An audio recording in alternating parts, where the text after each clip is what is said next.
আজকে আমাদের বাড়ির গাছের নারকেল দিয়ে নারকেল তেল বানাবো। বাজারে যতই নামি দামি তেল পাওয়া যাক না কেন, এভাবে বাড়িতে নারকেল ভেঙে কুড়ে শুকিয়ে যে তেলটা হয় সেই তেলের উপরে আর কিছুই নেই। আর এই নারকেল ভাঙা করার কাজগুলো আমরা সেই ছোটবেলা থেকেই করে এসেছি। তো আমরা কিভাবে বাড়িতে নারকেল তেল বানিয়ে থাকি সেটার প্রথম থেকে শেষ অব্দি প্রসেসিংটা আজকে আপনাদের সাথে শেয়ার করব। আসসালামু আলাইকুম, কেমন আছেন সবাই? বাড়িতে নারকেল ভাঙার এই কাজগুলো করার কথা ছিল আরো বেশ কয়েকটা দিন আগে, তবে এত বৃষ্টির কারণে কাজগুলো করা হয়ে ওঠেনি। আর ওদিকে নারকেল তেলও প্রায় শেষের দিকে। গতকালকেও বৃষ্টি হয়নি আর আজকেও রোদ উঠেছে সকাল থেকে, তো এই জন্য আমরা সকাল সকাল এই কাজে নেমে পড়েছি। তো আজকে প্রায় আমরা 40-42টা নারকেল ভাঙবো। প্রথমে নারকেলগুলো ছুলে নিয়েছি আর এখন নারকেলগুলো ফাটাতে হবে। আগে তো আমাদের বাড়িতে আরো বেশি নারকেলের তেল বানানো হতো, তো তখন দেখা গিয়েছে নারকেল ভাঙতে কুড়তে গিয়ে মানে হাতে এক প্রকার ঠোসা উঠে গিয়েছে।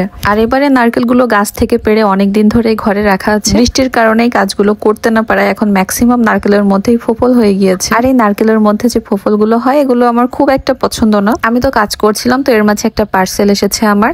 তো চলেন কি আছে এই প্যাকেটের মধ্যে সেটা একটু দেখাই আপনাদেরকে। আমার কাজিনের বেবির জন্য 3টা সুন্দর ড্রেস নিয়েছি আমি। এখন যেহেতু গরমের সময়, তাই বাবুদের ভারী কোনো ড্রেস না পরানোই ভালো। তাই চেয়েছিলাম সুতির মধ্যে সুন্দর সুন্দর ডিজাইনের হাতের কাজ করা কিছু ড্রেস, যেটা পরে বাবু খুব আরাম পাবে। তো অনেক খোঁজাখুঁজির পরে সেরকমই একটা পেজের সন্ধান পেয়েছি আমি। সুই সুতার পরশ ফেসবুক পেজ থেকে এই সুন্দর সুতি হাতের কাজ করা জামাগুলো আমি নিয়েছি বাচ্চাদের। প্রত্যেকটা ফ্রকই অনেক বেশি সুন্দর, আর এক একটা জামার ডিজাইন এক এক রকম, তার সাথে হাতের কাজের ফিনিশিংও অনেক ভালো। আপনারাও চাইলে কিন্তু আপনাদের সোনামণিদের জন্য কাস্টমাইজ করে ড্রেস বানিয়ে নিতে পারবেন। একদম সুতি আরামদায়ক কাপড় দিয়েই এই জামাগুলো বানানো হয়। জাস্ট আপনাদের বাবুদের বয়স বলে দিবেন, তারা সেই অনুযায়ী মেক করে দিবে।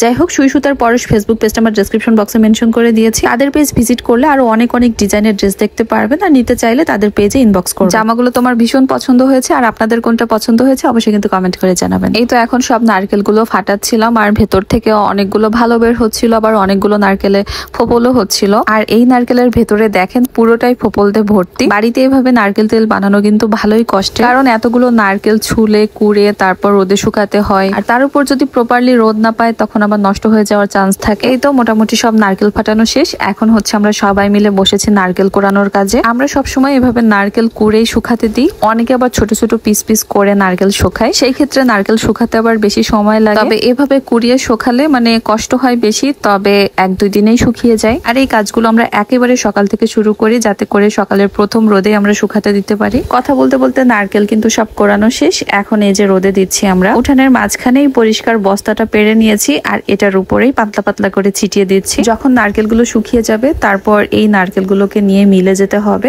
তেল ভাঙানোর জন্য। আর এই ভাঙানোর তেলে এত সুন্দর একটা সুঘ্রাণ আসে, যেটা অন্য কোনো তেলে আমি কখনোই পাইনি। আমাদের মতো আপনারাও কারা বাড়িতে এভাবে নারকেল তেল ভাঙিয়ে থাকেন অবশ্যই কিন্তু আমাকে কমেন্ট করে জানাবেন। আজকের ভিডিওটা এখনকার মতো এখানেই শেষ করছি। দেখা যাচ্ছে নেক্সট কোনো ভিডিওতে। সে পর্যন্ত সবাই ভালো থাকবেন, সুস্থ থাকবেন। আল্লাহ হাফেজ।